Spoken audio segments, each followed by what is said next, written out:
used The to be a rain hammered billionaire's against the daughter, but windows I've got like nowhere desperate else to go. fists trying to What break kind of game in. is this? Marcus' No game. chin stood Just in need his small somewhere safe, kitchen, please. oil still caked under his fingernails from a 14-hour shift at the garage, stirring instant noodles for the third night in a row.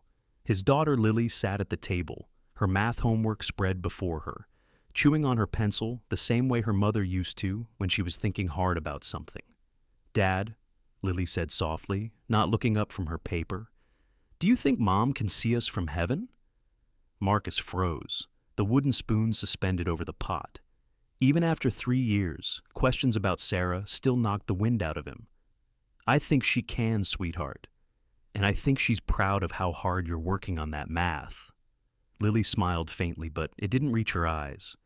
"Jenny's mom is helping with the school play next week. She asked if my mom was coming."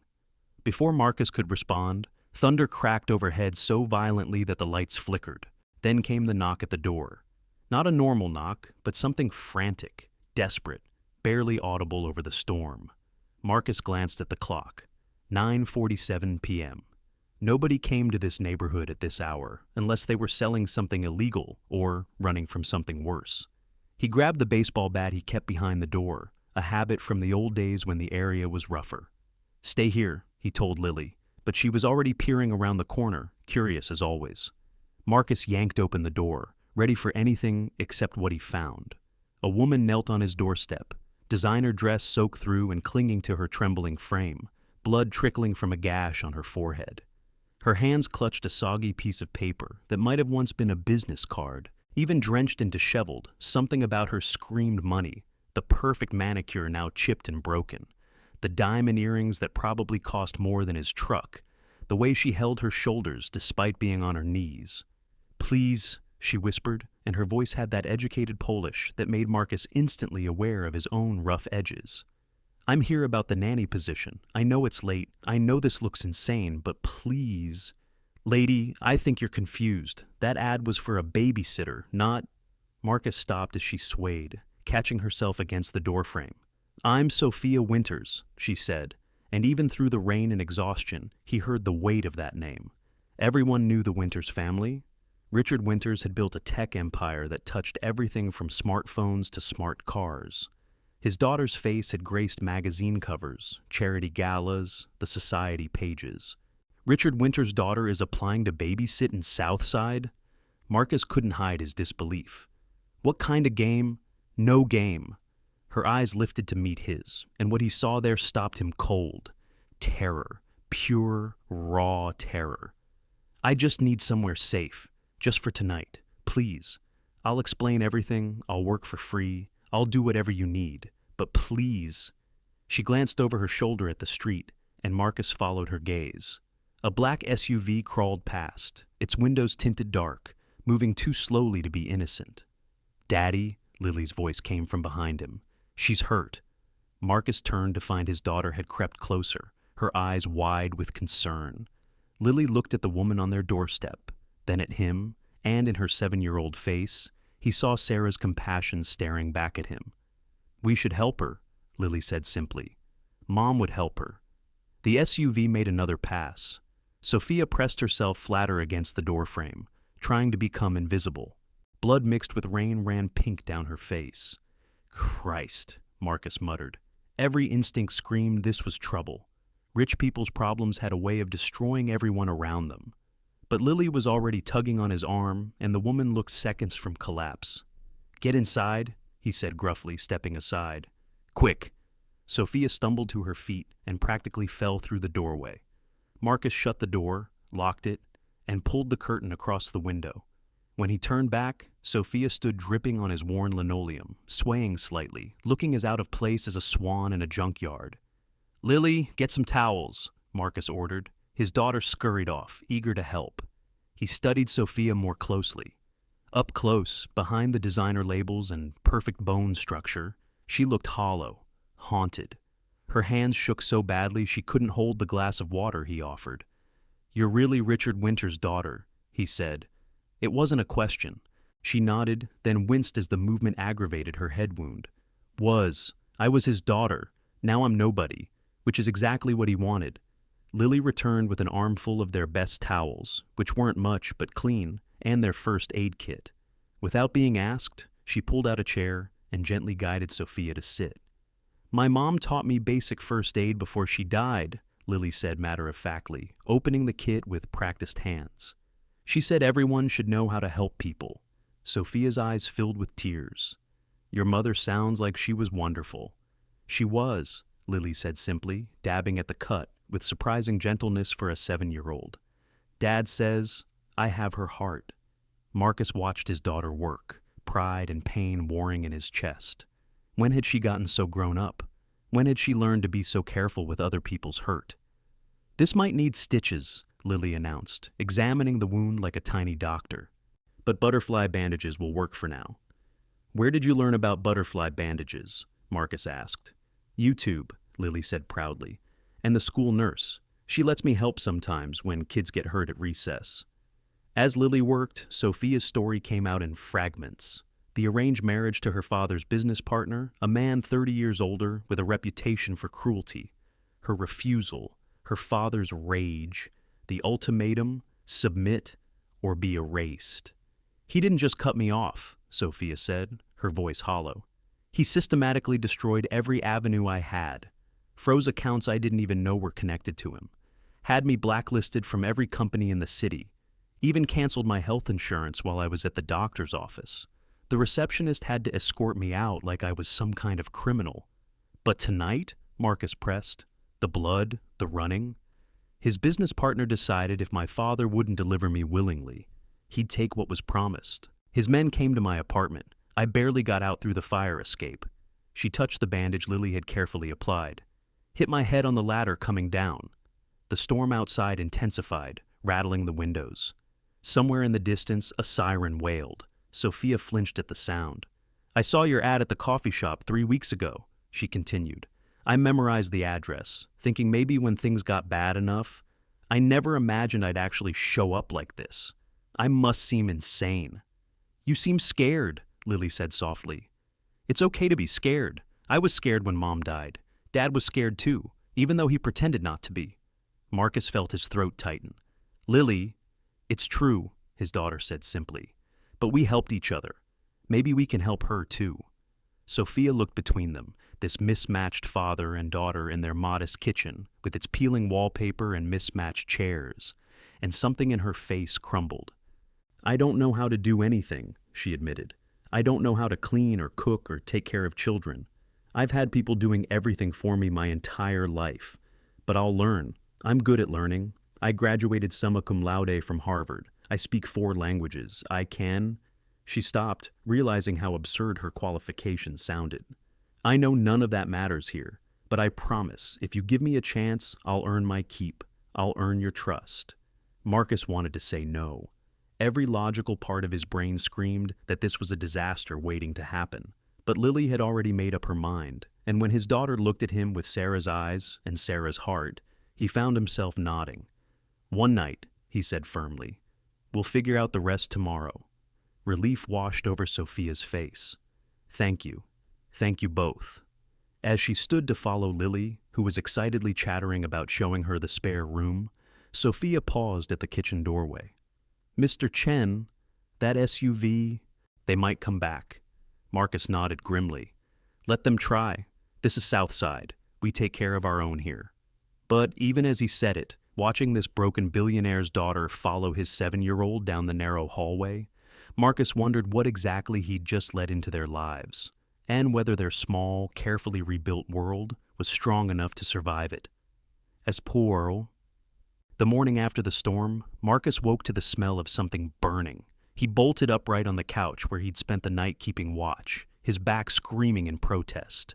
Smoke drifted from the kitchen, along with the sound of frantic clattering and Lily's delighted laughter. "No, no, Miss Sophia. You have to flip it before it turns black." Marcus rubbed his eyes and stumbled toward the chaos. The scene that greeted him stopped him in his tracks. Sophia stood at his ancient stove, wielding a spatula like it was a foreign object, her designer dress replaced by one of his old t-shirts and a pair of Lily's pajama pants that only reached her shins. Her hair was pulled back in a messy bun, and there was flour in it. A lot of flour. "I followed the instructions exactly," Sophia was saying. staring at what appeared to be a charred hockey puck in the pan. 2 eggs, beaten, milk, flour. But it said, heat until golden brown, and it just went straight from pale to cremated. Lily giggled, standing on a step stool beside her. That's because you had the heat on high. Dad always says cooking is like fixing engines. You need the right temperature for the right job. Your father fixes engines and cooks? Sophia looked genuinely amazed. My father has a personal chef. 3, actually. 1 for each house. 3 houses? Lily's eyes went wide. Why would anyone need 3 houses? I used to wonder the same thing, Sophia admitted, carefully scraping the destroyed pancake into the trash.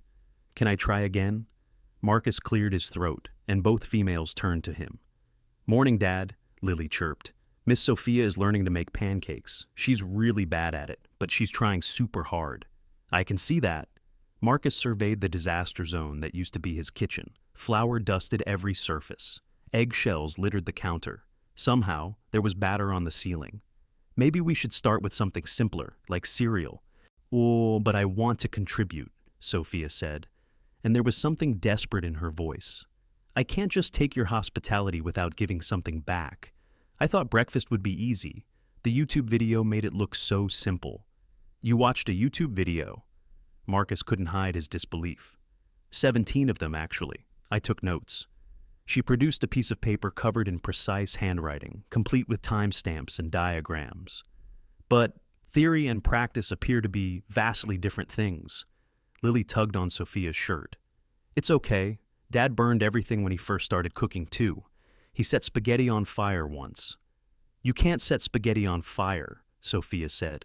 Dad found a way, Lily said proudly. But now he makes the best spaghetti in the whole world. You just need practice. Marcus watched Sophia's face soften as she looked at his daughter. There was something raw there, a hunger he recognized, the need to belong somewhere, to matter to someone. Tell you what, he said, moving to the stove. How about I make breakfast and you watch? Learning by observation is just as valuable as hands-on experience. I'd like that, Sophia said quietly. I'd like that very much. As Marcus worked, mixing new batter and heating the griddle to the right temperature, he was aware of Sophia watching his every move with the intense focus of someone memorizing a sacred ritual. She asked questions. Why medium heat instead of high? How to tell when to flip? What the bubbles in the batter meant? Lily cheerfully provided commentary, sharing her dad's secret ingredients, a splash of vanilla and a pinch of cinnamon, with the solemnity of someone revealing state secrets. Your daughter is remarkable, Sophia said softly while Lily was setting the table. The way she just accepted me, no questions asked. She gets that from her mother, Marcus replied, flipping a perfect golden pancake. Sarah never met a stranger. She could find the good in anyone. How did she die, if you don't mind me asking? Marcus's hand stilled for a moment. Car accident, 3 years ago. Faulty software in the vehicle's automated braking system. It failed at an intersection. He didn't see Sophia go pale behind him. Didn't see her grip the counter until her knuckles went white. But Lily did. Miss Sophia, are you okay? Yes, Sophia managed, her voice strained. Just a headache from last night. Lily immediately went into helper mode, fetching water and aspirin, fussing over Sophia with the competence of a child who'd learned too young how to take care of others. Marcus watched them interact over breakfast, noting how Sophia seemed to bloom under Lily's attention, how his daughter chattered freely about school, her friends, the upcoming play. I'm playing a tree, Lily announced proudly. But not just any tree, the narrator tree. I have 12 whole lines. That's wonderful, Sophia said, and sounded like she meant it. When is the performance?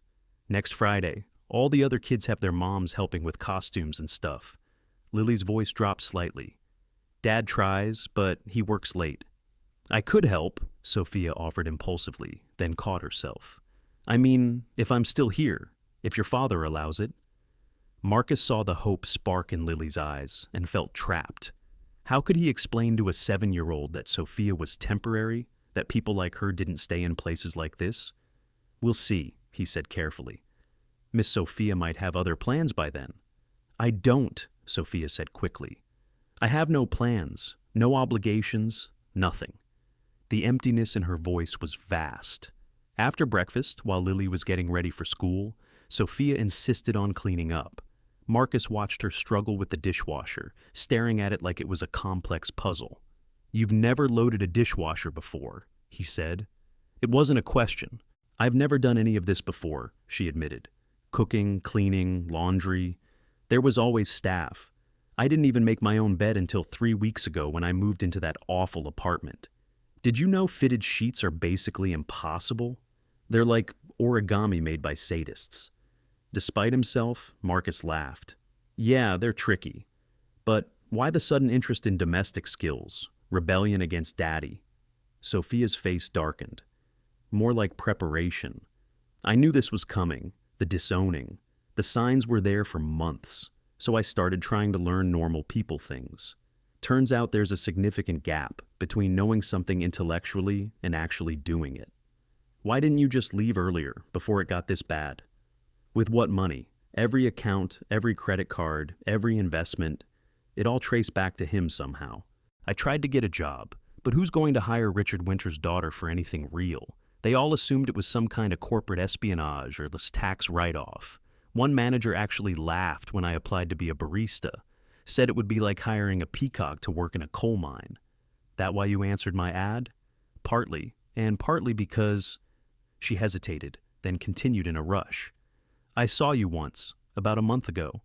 You were at the grocery store with Lily. She was having a meltdown about something, and instead of getting angry, you knelt down and talked to her like she was a person, not just a kid having a tantrum. You made her laugh.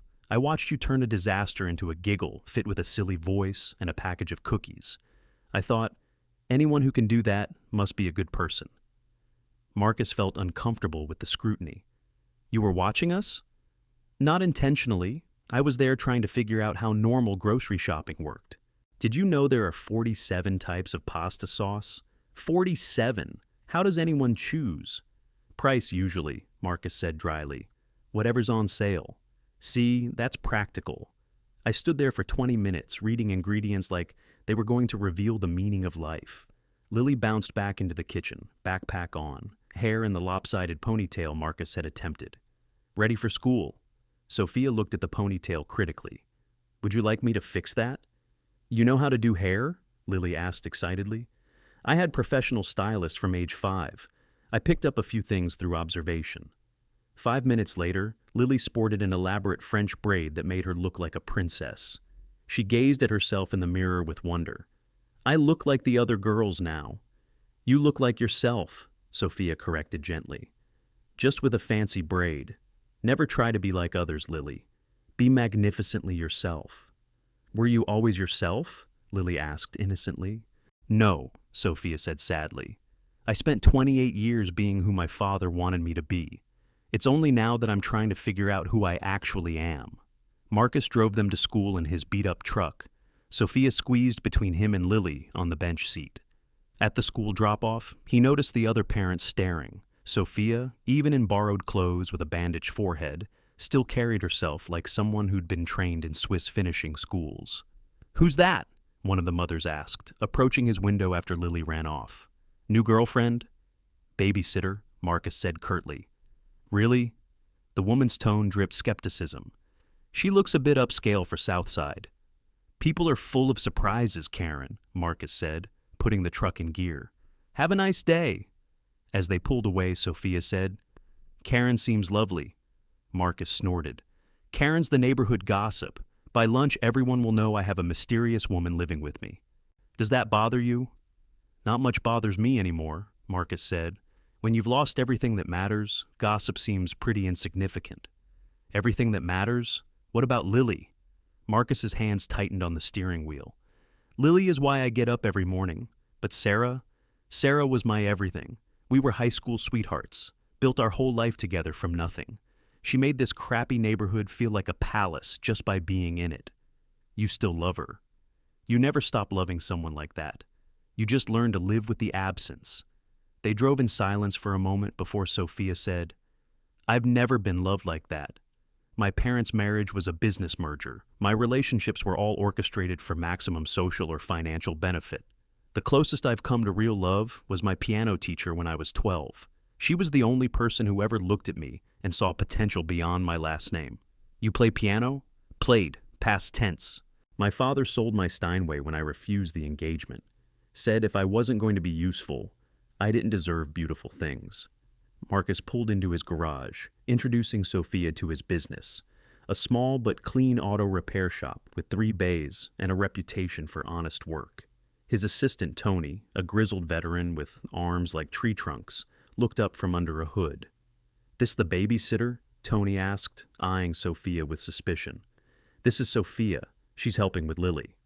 "Uh-huh." Tony's expression said he wasn't buying it. "You know anything about cars, Princess?"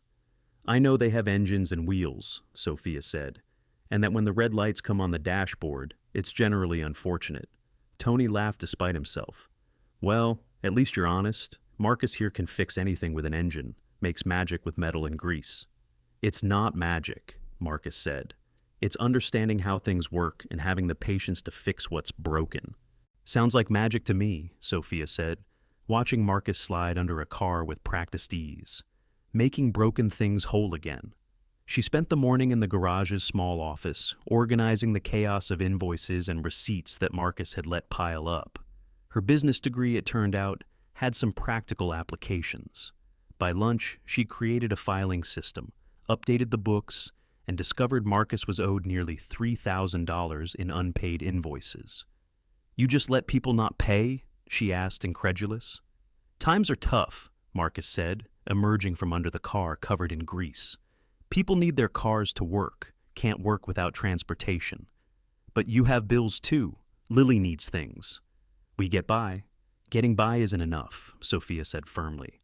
"I'm calling these people, politely, but they're paying what they owe." By the end of the day, she'd collected half the outstanding debt through a combination of firm professionalism and strategic guilt-tripping that impressed even Tony. "Where'd you learn to negotiate like that?" Tony asked. "Boarding school debate team and watching my father destroy competitors over breakfast," Sophia replied. "Turns out those skills translate to collecting auto repair bills." That evening, as they picked up Lily from after-school care, Marcus watched Sophia help his daughter with homework. She approached teaching with the same intensity she'd brought to learning pancakes, breaking down math problems into manageable steps, making up silly songs to remember spelling words. "You're good at this," he said. "I had excellent tutors. I'm just copying their methods." "No," Marcus said. "You're patient. You actually care if she understands. That's not something you can copy." Later, after Lily was in bed, Marcus found Sophia on his front porch, staring at the street. The black SUV hadn't returned, but she still looked haunted.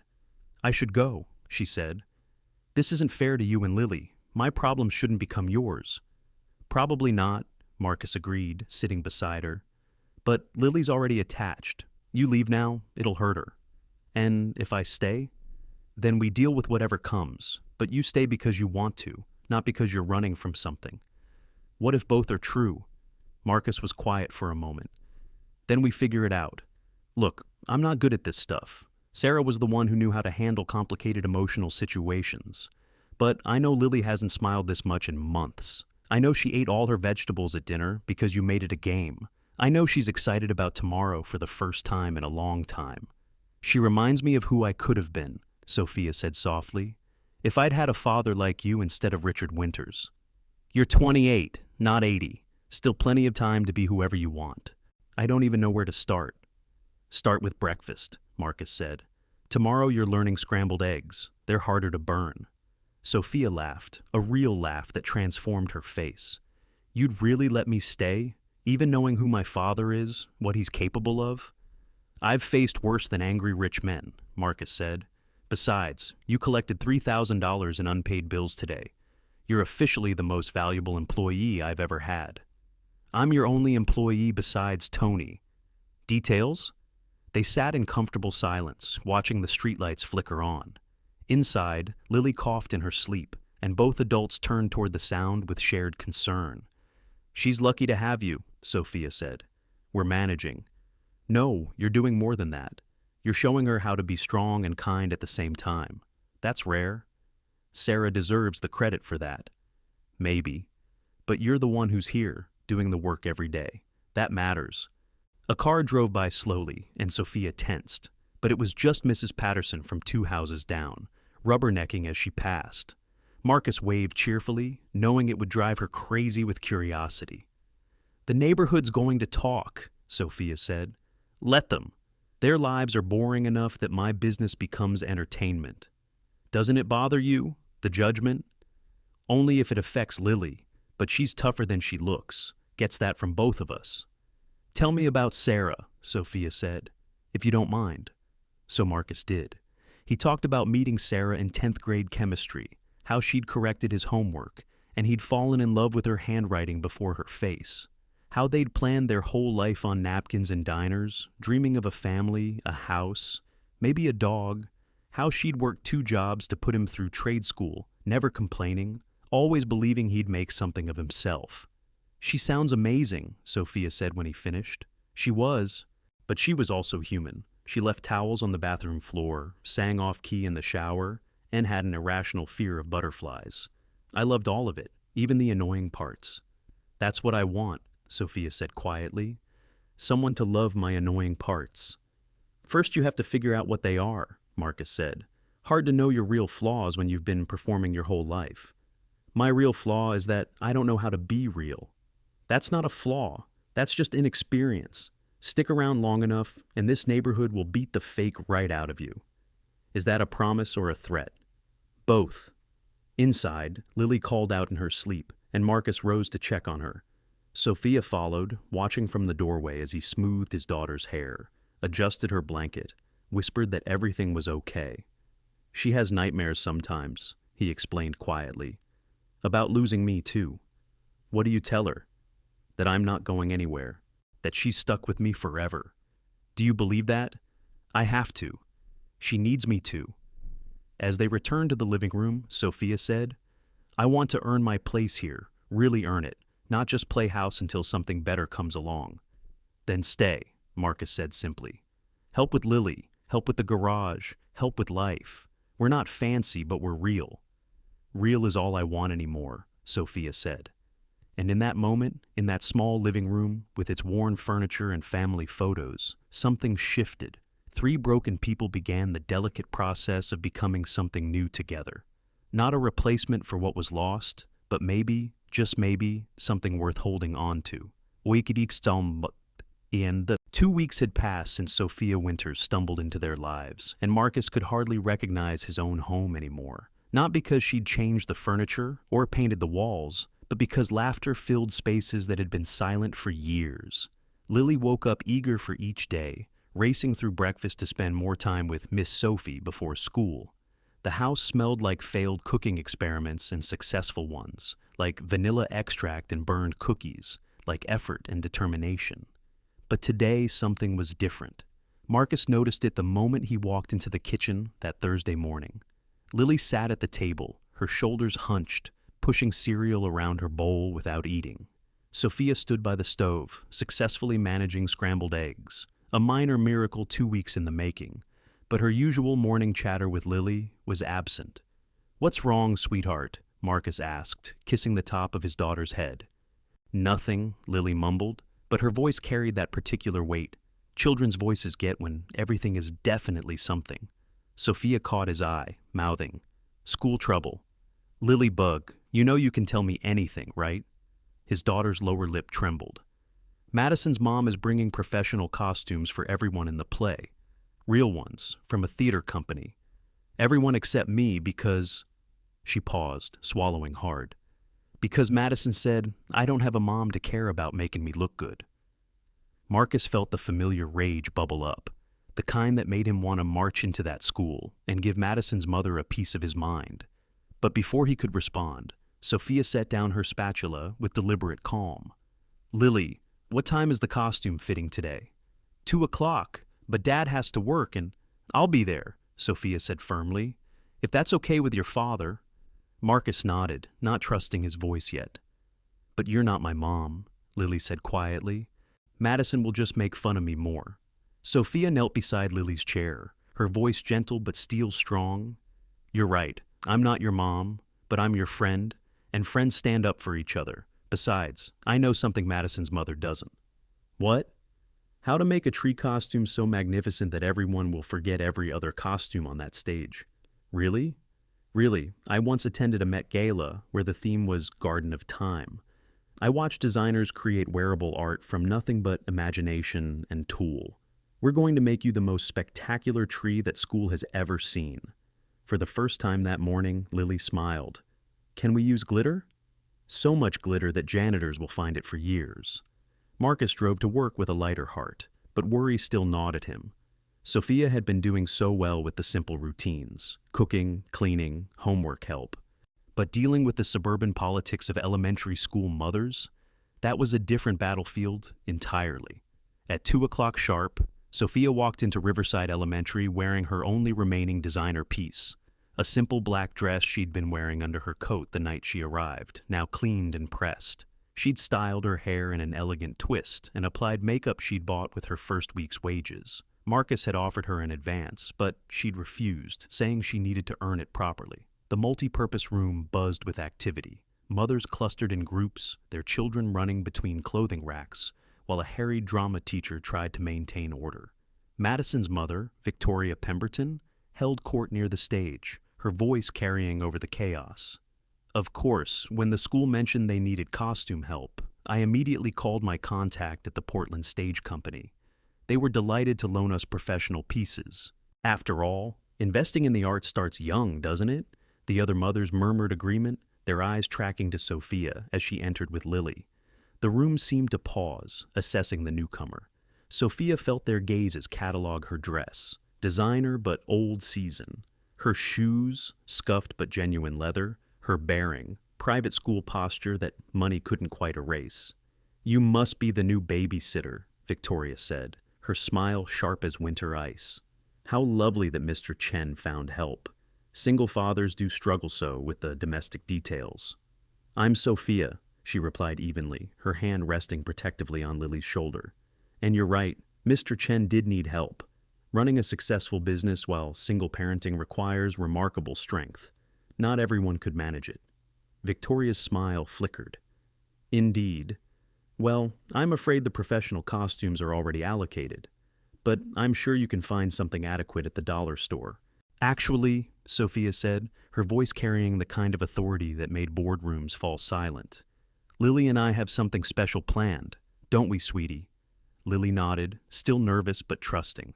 "Special?" Madison piped up, her voice a miniature echo of her mother's condescension. "What's special about dollar store stuff?" "Madison," Victoria chided without conviction. "Be nice." "She's curious," Sophia said smoothly. "That's natural.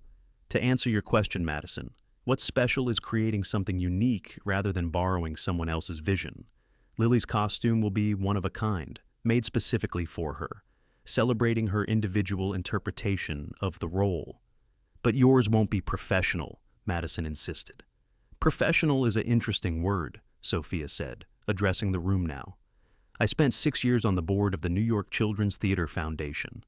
We discovered that the most memorable performances often came from productions with handmade costumes because they carried the love and intention of their creators. Lily's costume will have something no rented piece can offer, personal meaning." The drama teacher, Mrs. Rodriguez, stepped forward. "That's a beautiful sentiment, miss.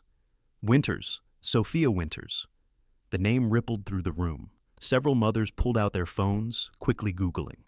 Victoria's face went through several expressions before settling on suspicious interest. "Winters? As in Richard Winters? The tech mogul?" "My father, yes," Sophia said simply. "Though we're estranged." The phones came out faster now, fingers flying across screens. Within seconds, they'd found the society pages, the charity galas, the Forbes articles. And then, more recently, the gossip columns about the fallen heiress who'd refused to marry her father's choice. "You're that Sophia Winters?" one mother gasped. "The one who told Harrison Blackwood no at the altar?" "I told him no before the altar, actually. The media tends to embellish." "But why are you here?" Victoria demanded. "Working as a babysitter?" "Because Lily needed help with her homework, and I needed to learn how to make scrambled eggs without starting a fire," Sophia said. "We're teaching each other valuable skills." Madison tugged on her mother's sleeve. Mom, is she famous? She was, Victoria said carefully. Now I'm just Sophia, she interrupted. And I'm here to help Lily with her costume. Mrs. Rodriguez, do you have the script? I'd like to understand Lily's character better. For the next hour, Sophia transformed the multi-purpose room into her workspace. She had Lily perform her lines, studying her movements, asking about her interpretation of the tree character. She pulled out a notebook, the same one she'd used for pancake instructions, and began sketching, her expensive education in art history suddenly practical. The tree isn't just scenery, Sophia explained to the gathered children, who'd abandoned the professional costumes to watch her work. In this play, the tree is the witness, the constant, the keeper of stories. Lily's tree has seen generations pass beneath its branches. It should be majestic, ancient, wise. She sent one of the mothers to the craft store with a specific list, another to the fabric shop, and convinced the janitor to let her raid the supply closet for wire hangers and newspapers. As she worked, she talked, keeping the children enthralled with stories of costume disasters at fancy galas, of million-dollar dresses that fell apart on red carpets, of the time she'd helped fix a Broadway star's outfit with nothing but safety pins and determination. You know, Mrs. Rodriguez said quietly, you're very good with them. Children are honest, Sophia replied, helping Lily into the base structure she'd created. After years of people telling me what they thought I wanted to hear, honesty is refreshing. That must have been lonely. I didn't know how lonely until I experienced the alternative. By 3:30, Sophia had created something extraordinary. The costume base used wire hangers shaped into branches, covered with brown fabric that had been textured with paint and coffee grounds to look like bark. The leaves were individual pieces of silk in autumn colors, each one carefully attached to allow movement. But the masterpiece was the crown, a circlet of branches that extended upward, creating height and drama, with tiny LED lights woven through that would glow softly on stage. It's beautiful, Lily breathed, looking at herself in the mirror. You're beautiful, Sophia corrected. The costume just helps everyone else see it. Madison approached hesitantly. Could you make my butterfly wings sparkle like that? Of course, Sophia said. Butterflies and trees are partners in nature. They should complement each other on stage. For the next 2 hours, Sophia worked with all the children, adding personal touches to even the professional costumes. She showed them how to hold themselves, how to embody their characters, drawing on years of deportment lessons and theatrical training she'd been forced to endure. But here now, those useless skills became gifts she could give. Victoria watched from the sidelines, her expression cycling through annoyance, interest, and something that might have been respect. Finally, she approached. You're not what I expected, she said. Poverty is an excellent teacher, Sophia replied, hot gluing another leaf. It shows you who you really are when the labels are stripped away. And who are you? Sophia looked up, meeting Victoria's gaze directly. I'm someone learning that worth isn't measured in dollars or surnames. I'm someone who's discovered that making a 7-year-old smile is more satisfying than 1,000 charity galas. I'm someone who's finally free to fail and grow and be human. That's quite a fall from grace. Or quite a rise to it, Sophia countered, depending on your perspective. Victoria was quiet for a moment. The costume is remarkable. Lily is lucky to have you. I'm luckier to have her, and her father. Ah, Victoria's tone shifted, sharpened. The handsome mechanic. That must be quite an adjustment from your previous social circle. Marcus Chen is worth a dozen Harrison Blackwoods, Sophia said firmly. He works with his hands, yes. He comes home covered in grease and exhaustion. But he also reads to his daughter every night, knows the name of every one of her stuffed animals, and would give his last dollar to help a neighbor. He's teaching me that real strength isn't about power or money. It's about showing up every day for the people who need you. You sound smitten. I sound grateful, Sophia corrected, though her cheeks pinked slightly. Gratitude is new for me. I'm still learning how to express it properly.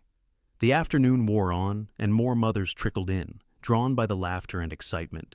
Sophia found herself at the center of an impromptu costume workshop, teaching sewing techniques she'd learned from watching couturiers, sharing tricks for making cheap materials look expensive, all while keeping Lily close, making sure she felt special, valued, seen.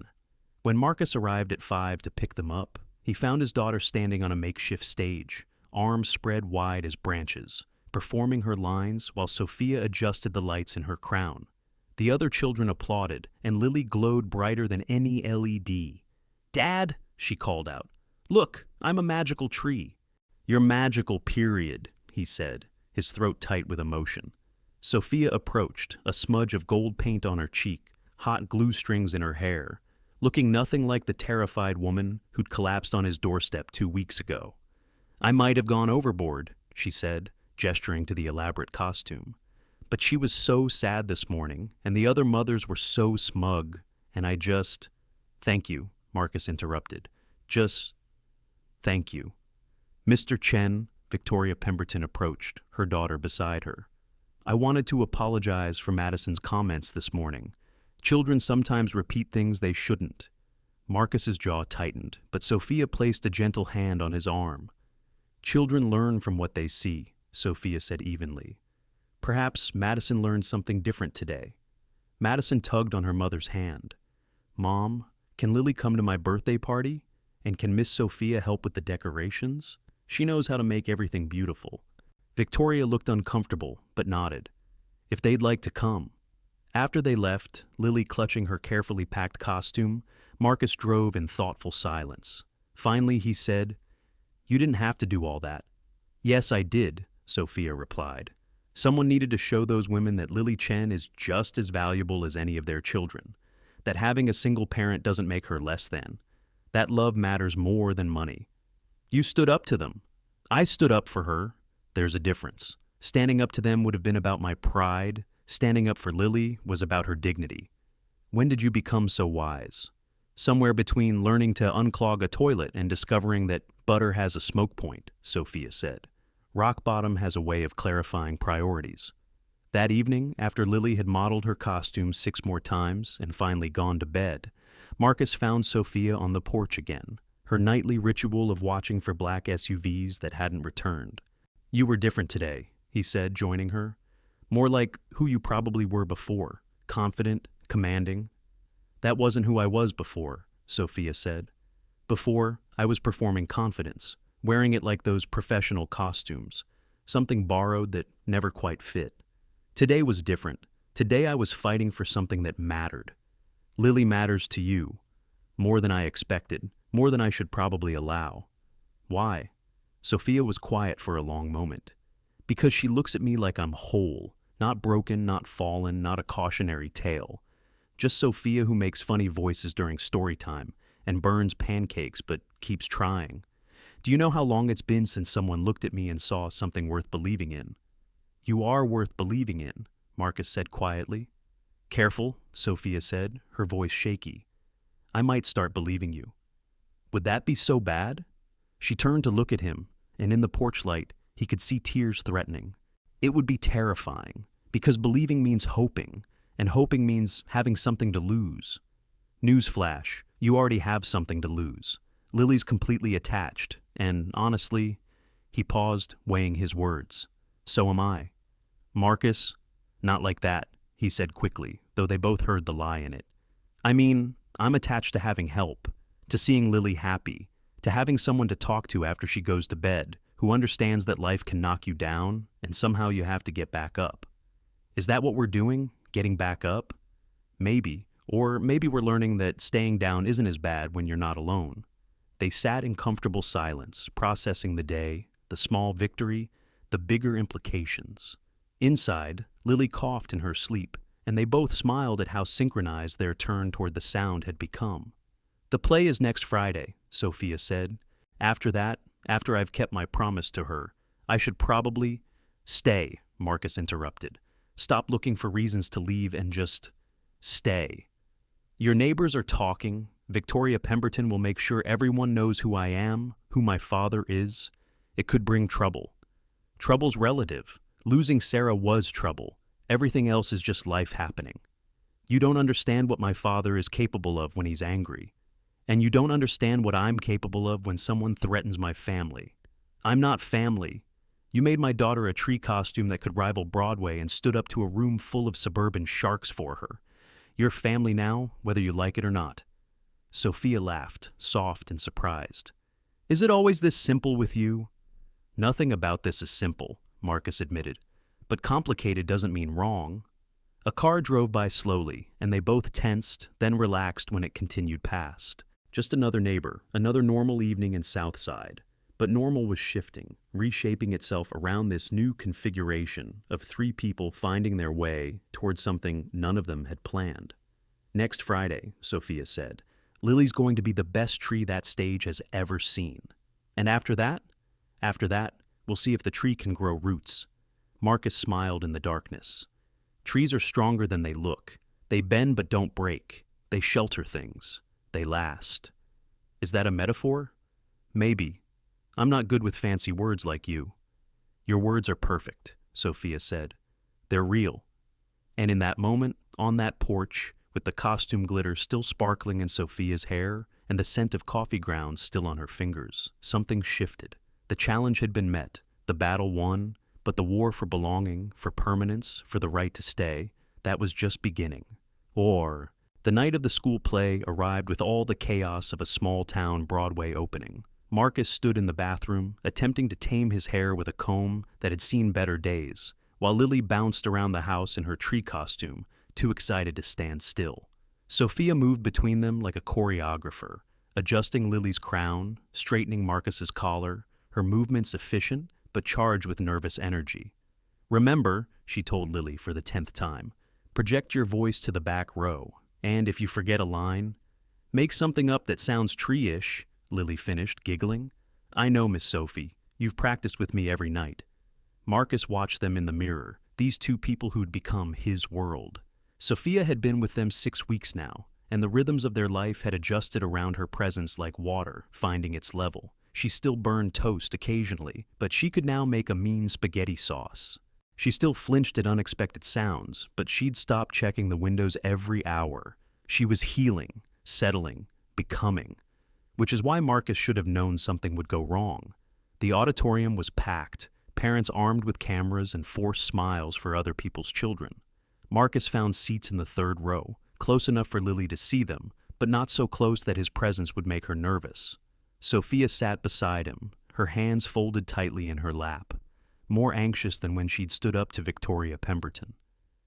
"She'll be perfect," Marcus assured her. "I know, that's not what I'm worried about." Before he could ask what she meant, the lights dimmed. The play began with the kindergartners dressed as flowers, swaying offbeat to tinny music. Then came the first graders as various forest animals. Finally, Lily appeared, standing center stage, her tree costume catching the lights exactly as Sophia had planned.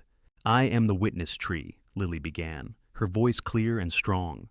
"I have stood in this forest for 100 years, watching seasons change, seeing stories unfold." Marcus felt Sophia's hand find his in the darkness, squeezing tight as Lily delivered her lines flawlessly. Around them, parents whispered appreciatively about the stunning costume, the professional quality of it. He heard Victoria Pemberton behind them, reluctantly admitting it was quite impressive. The play continued, Lily narrating the forest's tales, with a composure that made Marcus's chest swell with pride.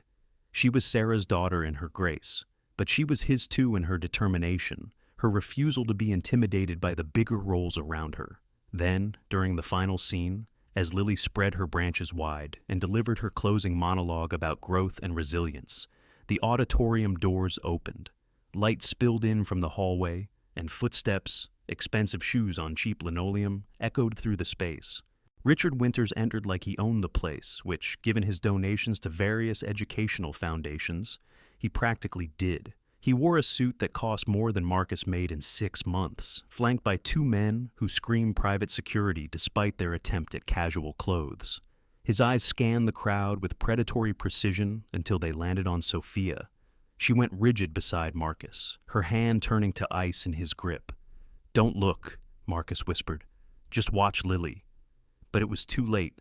Others had noticed, phones already out, recognizing the billionaire whose face graced business magazines and society pages.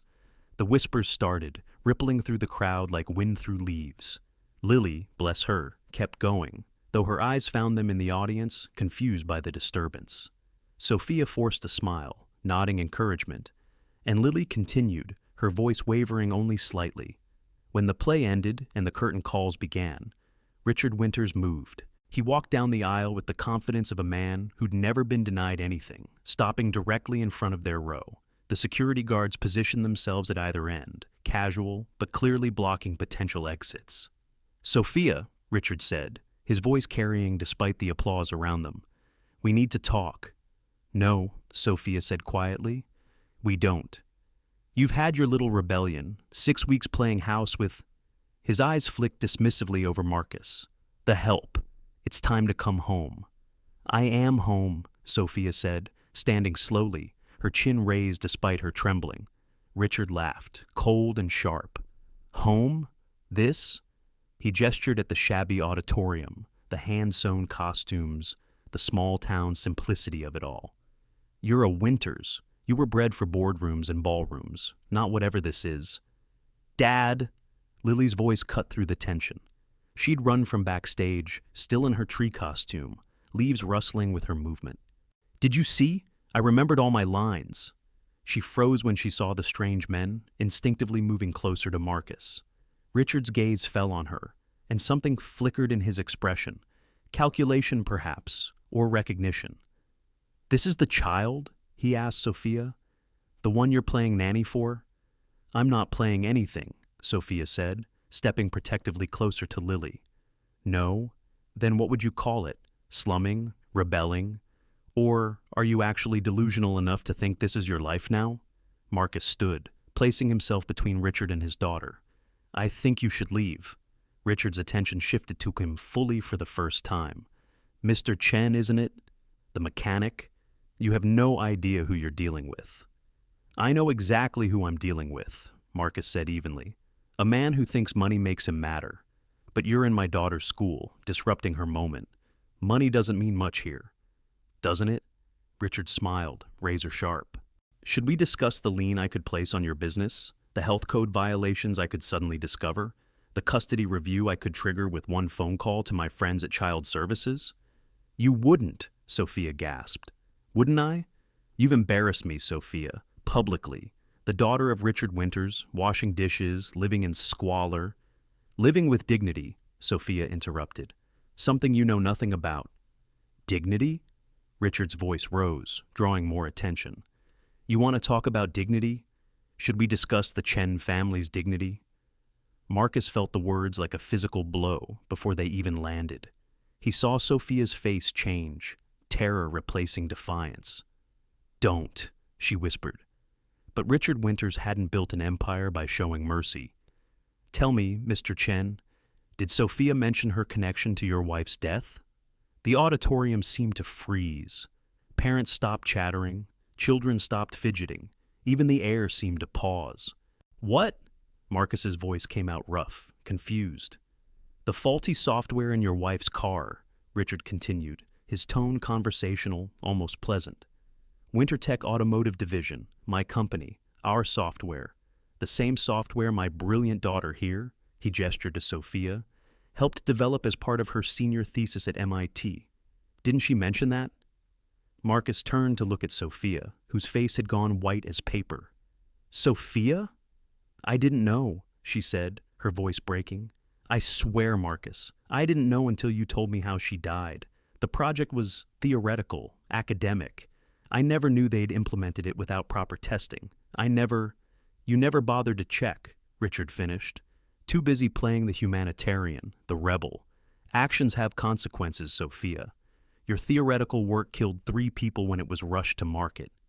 "You rushed it to market," Sophia screamed, tears streaming down her face. "I told you it wasn't ready. I begged you to wait for more testing. And yet you signed the papers. You took the credit when it was convenient, the accolades when it suited you." Lily stood between them all, confused and frightened, her tree branches drooping. "Dad? Miss Sophie? What's happening?" Marcus couldn't speak. He stared at Sophia, seeing her differently now. Not the struggling woman learning to cook, not the defender of his daughter, but someone connected to the worst day of his life.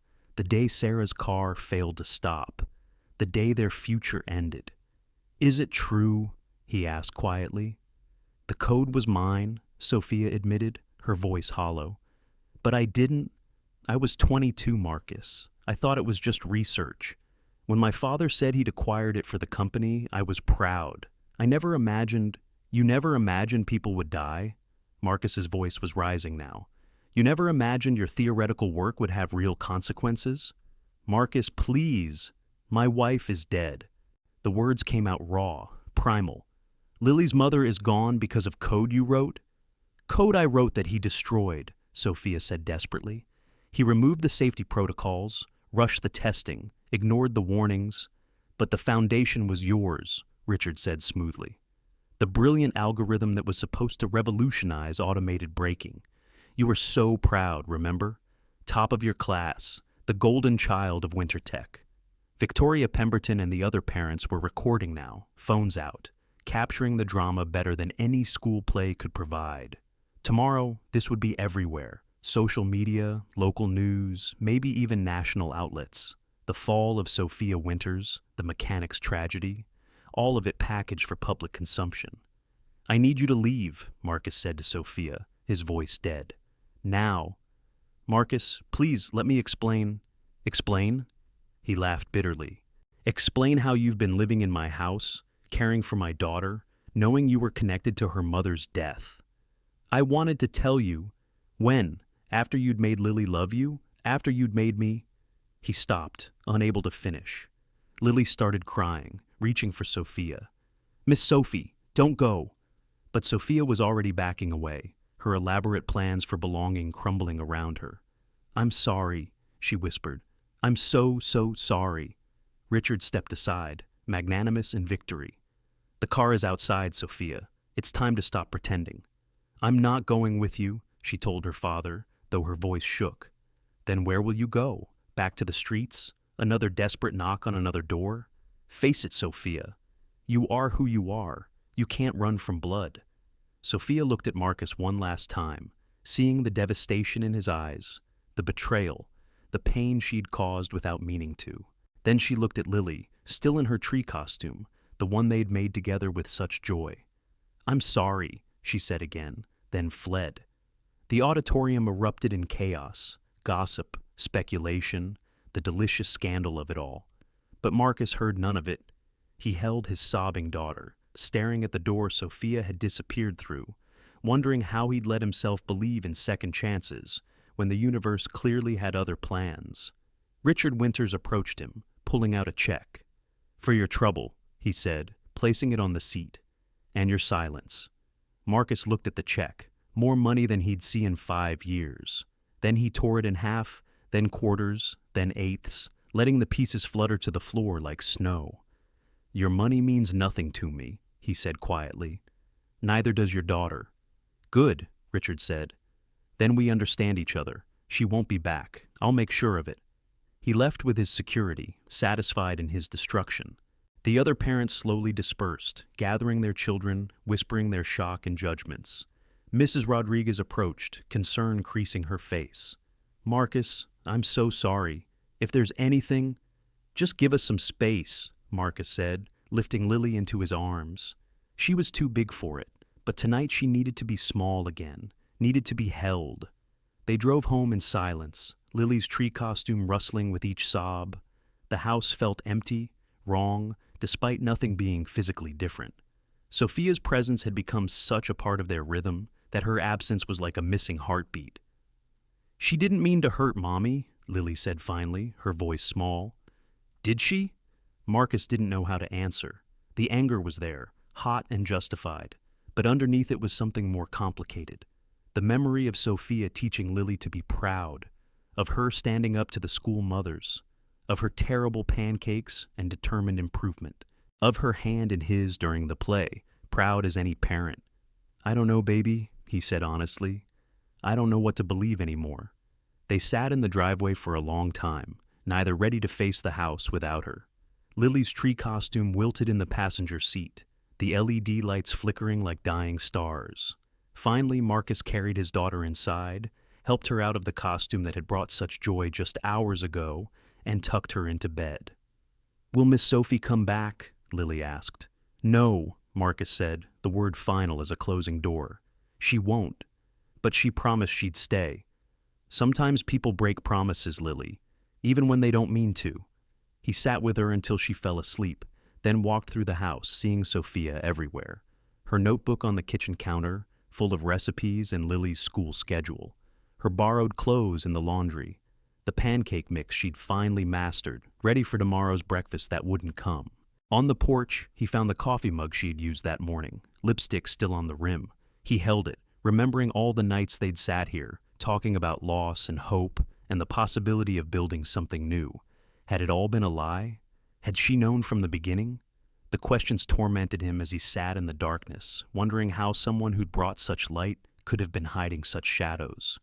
Wondering if the Sophia who'd saved his daughter's dignity was the same one who'd contributed to taking her mother. Wondering if people were ever just one thing, good or bad, helpful or harmful, worth loving or worth leaving. The tree costume sat in the living room, magnificent and useless now, a reminder that beautiful things could grow from damaged soil, but that didn't mean they'd survive the storm.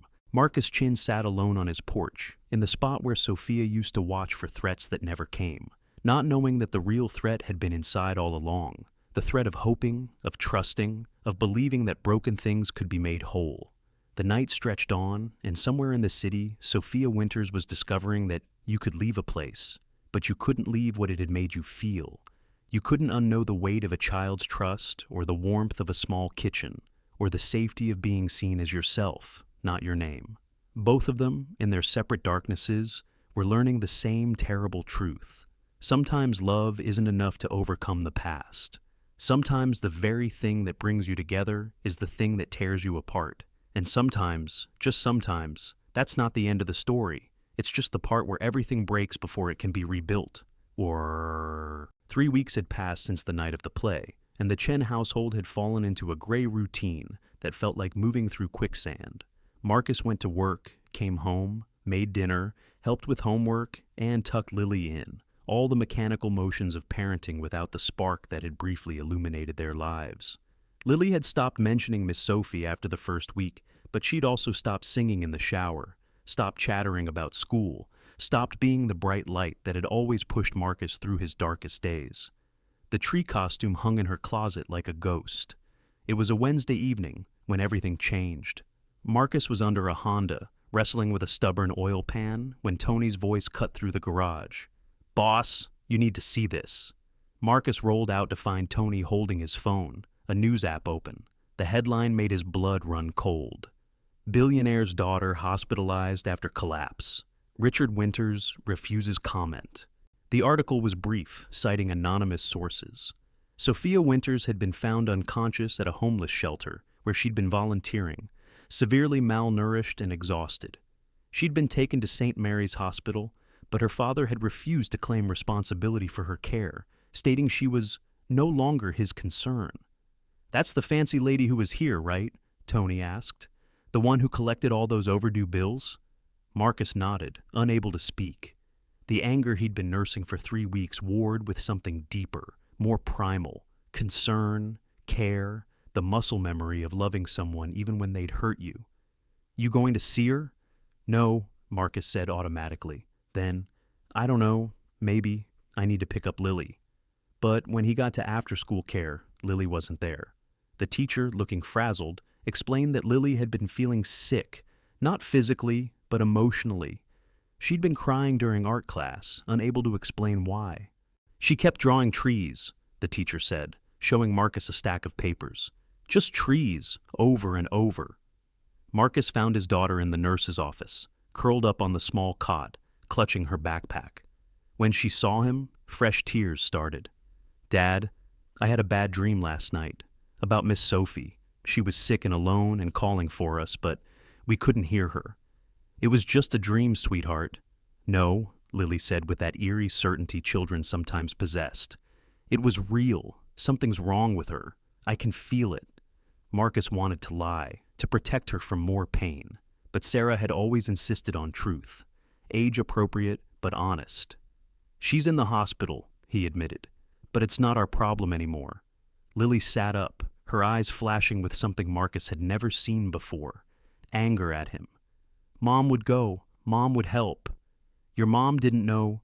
Marcus stopped. What? That Sophia was connected to her death? Sarah wouldn't have cared. Sarah would have seen a person in pain and acted, regardless of the complex web of cause and effect. She tried to tell you something that night, Lily said, after the mean man left, but you wouldn't listen. What do you mean? I heard her in the hallway. She said, "Let me explain, let me show you something." But you just kept saying leave. She had papers, Dad, a whole folder. Marcus felt something shift in his chest. Papers? What papers? We have to go see her, Lily insisted. Please, Dad, even if you're mad, even if she hurt us, we have to. Marcus wanted to refuse. The anger was safer than whatever lay on the other side of forgiveness. But looking at his daughter, Sarah's daughter, with Sarah's heart, he knew he'd already lost. St. Mary's Hospital was across town, a place for people without insurance, without options.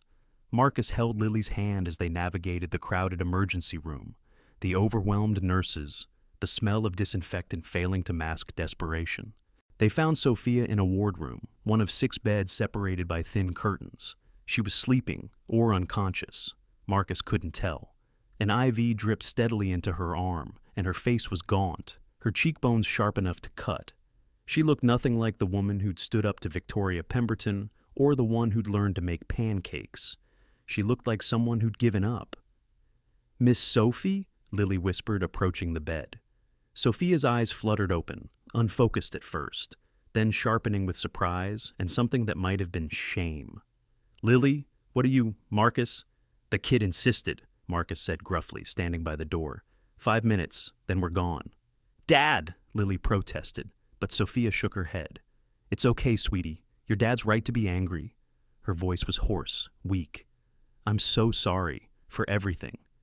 "The news said you collapsed," Lily said, taking Sophia's hand despite Marcus's disapproving look. "Have you been eating?" Sophia's laugh was hollow. "Not much point when everything tastes like regret." "That's not funny," Lily said seriously. "You have to eat. You have to take care of yourself." "Why?" Sophia asked, and the emptiness in her voice made Marcus step closer despite himself. "Your father was right. I'm connected to the worst thing that ever happened to your family. I don't deserve—" "Stop," Marcus said harshly. "Don't use my daughter to make yourself feel worse. If you want to self-destruct, fine, but don't make Lily watch." Sophia flinched. "You're right, I'm sorry." She tried to sit up, managed it on the second attempt. "You shouldn't have come, either of you." "But we did," Lily said, "because that's what you do when someone you love is hurt." "You can't love me," Sophia said, "not after what you know." "Why not?" Lily asked with the devastating simplicity of childhood. "You didn't mean to hurt Mom, did you?" "No, but—" "And you tried to fix it, right? Dad always says when you make a mistake, you try to fix it." Sophia's eyes filled with tears. "I tried. God, I tried so hard. But he wouldn't listen." "Who wouldn't listen?" Marcus found himself asking. "My father. When I found out he'd acquired my thesis work, I was thrilled at first. Then I saw what his team had done to it. They'd stripped out every safety protocol, every redundancy I'd built in. I fought him for months, submitted report after report showing the dangers. I even went to the board, tried to whistleblow. But he buried it all, discredited me as an emotional female, too soft for business." She reached for something that wasn't there, then remembered. "I had copies of everything, reports, emails, board meeting minutes. I brought them that night to show you, but I wouldn't let you," Marcus finished. "I understand why. The shock, the betrayal. I should have told you the moment I realized the connection. But I was selfish. I wanted more time, more mornings making breakfast, more evenings helping with homework, more of feeling like I belonged somewhere." A nurse came in, checking Sophia's IV. "Ms. Winters, we need to discuss your discharge. Without insurance or someone to claim responsibility—" "I'll handle it," Marcus heard himself say. Both Sophia and Lily looked at him in surprise. "What? You collected $3,000 in bills for me. Consider it a loan." The nurse nodded and left. Sophia stared at Marcus. "Why would you—" "Because Lily's right, Sarah would help. And because maybe I need to see those papers. Maybe I need to know the whole truth, not just the part that hurts." "They're in a storage unit," Sophia said quickly. "I've been paying for it with the money from selling my jewelry. Unit 47 at Secure Store on Maple. The key is, she paused, embarrassed, in my shoe. Only safe place I had. Marcus found the shoe, retrieved the key. Such a small thing to hold what might be answers, or might be more pain. There's something else, Sophia said. My father's here, in Portland. He's been systematically destroying anyone who's helped me. The shelter where I was volunteering, shut down yesterday supposedly for code violations. The diner where I was washing dishes, health department closure. He won't stop until I come back or what? Or until there's nothing left of me to come back. Marcus felt the familiar rage building. He can't just, he can, he has, he will. Sophia looked at Lily, memorizing her face. That's why you have to stay away from me. Both of you. I won't let him hurt you more than I already have. Too late, Lily said firmly. We're already hurt. We've been hurt for 3 weeks. The house is too quiet and Dad burns the pancakes and nobody helps me practice my lines for the next play. There's another play? I'm going to be a butterfly this time. But not just any butterfly, the narrator butterfly, Sophia finished, smiling despite everything. You're moving up in the world. I need help with my costume. Lily, Marcus warned, but his daughter stood her ground. She's family, Dad. You said so yourself. Family doesn't leave family in ugly hospitals eating gross food. The food is pretty terrible, Sophia admitted. Marcus made a decision that would have seemed impossible an hour ago. You're coming home with us, temporarily, until you're better. Marcus, no. Your neighbors, the gossip, let them talk. But you're not dying in some hospital to make my father feel better about his anger. Nobody deserves anything, Marcus said firmly. We just get what we get and try to make something of it. You're sick. Lily cares about you. Despite everything, so do I. So you're coming home, you're eating real food, and then we're going to look at those papers and figure out what really happened. And if what really happened is still my fault, then at least we'll know. Truth is better than wondering, even when it hurts. The discharge took 2 hours of paperwork, and Marcus emptying his meager savings to cover the bill. Sophia could barely walk, leaning heavily on him as they made their way to the truck. Lily chattered the whole way home, filling the silence with stories about school, her friends, the butterfly costume ideas she'd been sketching. Back at the house, Sophia stood in the doorway, hesitant. It looks the same. What did you expect? I'm not much for redecorating. But that wasn't quite true. Her absence was visible in small ways. The kitchen reorganized back to his less efficient system. The notebook she'd left still sitting untouched on the counter. The plants she'd bought for the windowsill dying from neglect. Your room's the same too, Lily said, pulling Sophia by the hand. I didn't let Dad pack your things. You didn't pack them? Sophia looked at Marcus. He shrugged, embarrassed. Seemed final. I wasn't ready for final. They settled her in, Lily fussing like a tiny nurse, bringing water, extra blankets, the stuffed rabbit that had comforted Sophia that first night. Marcus made soup, simple, nothing fancy, but Sophia ate it like it was a 5-star meal. I missed your cooking, she admitted. Liar, my cooking is terrible. No, it's honest, straightforward, no pretense. She met his eyes. I miss that most. That evening, after Lily was asleep, Marcus sat in Sophia's room, the storage unit key heavy in his hand. Tomorrow, he said. We'll go tomorrow and look at everything. You might hate me more after. Or I might understand better. Either way, we need to know. Sophia was quiet for a moment. Your wife would have liked you helping me. She sounds like she was endlessly kind. She was, but she was also fierce when someone hurt her family. I don't know what she would have done with this situation. I do, Sophia said quietly. She would have looked for the truth, then decided based on that, not on anger or assumption.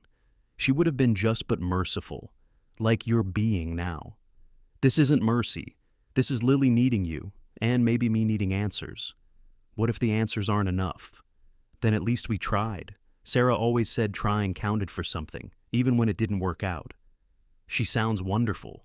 She was, but she wasn't perfect. She left towels on the floor and sang off key and once put salt in her coffee instead of sugar and drank the whole cup out of stubbornness. Sophia laughed, soft and real. I would have liked her? Yeah, Marcus said, standing to leave. She would have liked you too. The real you, not the billionaire's daughter. The woman who stands up for kids and learns to make pancakes and refuses to give up even when giving up would be easier. That woman might not exist without you and Lily. She existed, she just needed the right place to grow.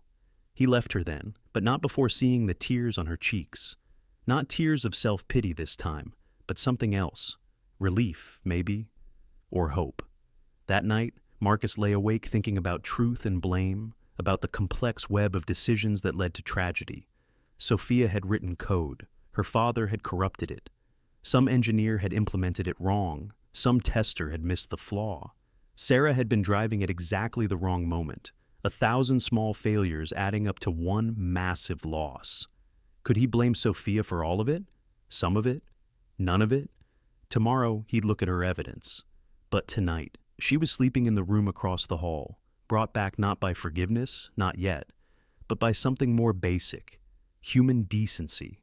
The recognition that sometimes people were more than their worst moments, their biggest mistakes.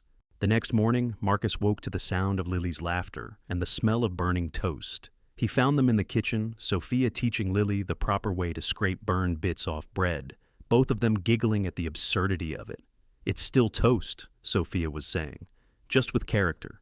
"Char actor," Lily punned, delighted with herself. Marcus stood in the doorway, watching them. This is what he'd missed, not just the help, not just the extra hands, but the lightness Sophia brought, the way she made their small life feel bigger. "Morning," Sophia said, noticing him. "I'm destroying breakfast. Want some?" "Wouldn't miss it," he said, and meant it. They ate burned toast and runny eggs, and it tasted like possibility. Like maybe broken things could be rebuilt, not the same as before, but different, maybe even stronger. But first, the storage unit. First, the truth.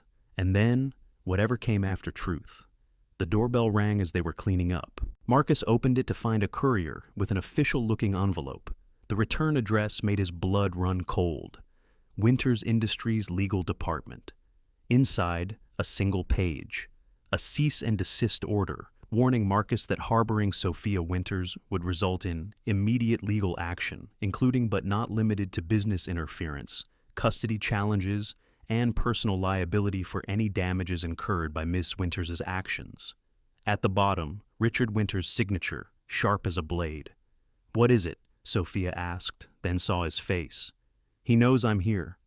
"Let him know," Marcus said, crumpling the letter. "I've faced worse than rich men with lawyers." But they both knew this was different. This wasn't about money or business. This was about control, about a father who would rather destroy his daughter than let her go. "I should leave," Sophia said. "Before he—" "No," Lily said firmly, surprising them both. She'd been listening from the hallway. "We don't run from bullies. Mom taught me that. We stand up to them, even when they're bigger." "Your mom was brave," Sophia said. "So are we," Lily said, taking Sophia's hand, then Marcus's, linking them together. "All of us. Together." Marcus looked at their joined hands, his rough and stained with work. Sophia's thin and trembling, Lily's small but strong. 3 people who shouldn't fit together, but somehow did. "Together," he agreed. Outside, a black SUV parked across the street, watching, waiting. The real battle was just beginning. The storage unit was a monument to corporate malfeasance. Box after box of documents, USB drives, printed emails, board meeting transcripts, 3 years of Sophia trying to stop a disaster before it happened. Marcus sat on the concrete floor, surrounded by evidence, while Sophia walked him through each piece with the precision of a prosecutor building a case. "This was my original code," she said, showing him a printed thesis with MIT's seal. "See the redundancies here? The fail-safes? The requirement for manual override if the system detected any anomaly?" Marcus studied the documents, his mechanic's mind understanding the logic even if the coding language was foreign. "And this?" He held up another stack. "The version WinterTech implemented. They stripped out 70% of my safety protocols to cut processing time. Made the system faster, but infinitely more dangerous." "And you fought this?" "Every day for 6 months. Look, She pulled out email after email, her increasingly desperate attempts to stop the release. I went to the board, the safety commission, even tried to leak it to the press, but my father had me declared mentally unstable, said I was having a breakdown from academic pressure. Who believes a 22-year-old girl over Richard Winters? Marcus found the safety report Sophia had commissioned independently, spending her entire trust fund payment on it. The conclusions were damning. The modified system had a 37% failure rate under specific conditions: wet roads, speeds between 35 to 45 mph, sudden obstacle detection. Sarah's accident, he said quietly. Rainy Tuesday, school zone, so about 35 mph. Kid ran into the street after a ball. The exact conditions I warned them about, Sophia whispered. I have the timestamp on my final report, 3 days before they pushed the software to market. Lily sat in the truck, coloring, occasionally looking up to wave at them through the storage unit's open door. She didn't need to hear this part, the ugly details of preventable loss. Your father knew, Marcus said. It wasn't a question. He knew. The whole board knew. They calculated that the lawsuit settlements would cost less than delaying the product launch. Your wife, 2 others. They called them acceptable losses in a memo I stole. Marcus's hands clenched around the paper. Acceptable losses. I tried to send this to the victims' families, but my father's lawyers intercepted everything, had me institutionalized for a week, said I was having delusions of persecution. By the time I got out, he'd buried everything, settled out of court with NDAs. We never got a settlement offer. Because you never sued, my father only pays attention to threats, not grief. They loaded 5 boxes into the truck, Sophia insisting there was more, so much more. As they drove back, Marcus noticed the black SUV following them, not even trying to be subtle now. Company, he said. Sophia turned, saw the vehicle, and her face went pale. That's not my father's usual security. That's Blackwood's men. The guy your father wanted you to marry? Harrison Blackwood doesn't like being told no. He's been looking for me since I ran. Why? Because I'm still worth something as a Winters, even disowned. Marriage to me would give him legitimacy in circles that still consider him new money trash. Plus, my father promised him a merger if he could bring me back. Marcus took a sharp turn, then another, the SUV staying steady behind them. Lily, baby, put your seatbelt on properly and hold tight. Are we being chased? Lily asked, more excited than scared. Just taking a detour, Marcus said, then floored it. What followed was 8 minutes of Marcus proving that knowing every alley and shortcut in Southside had advantages.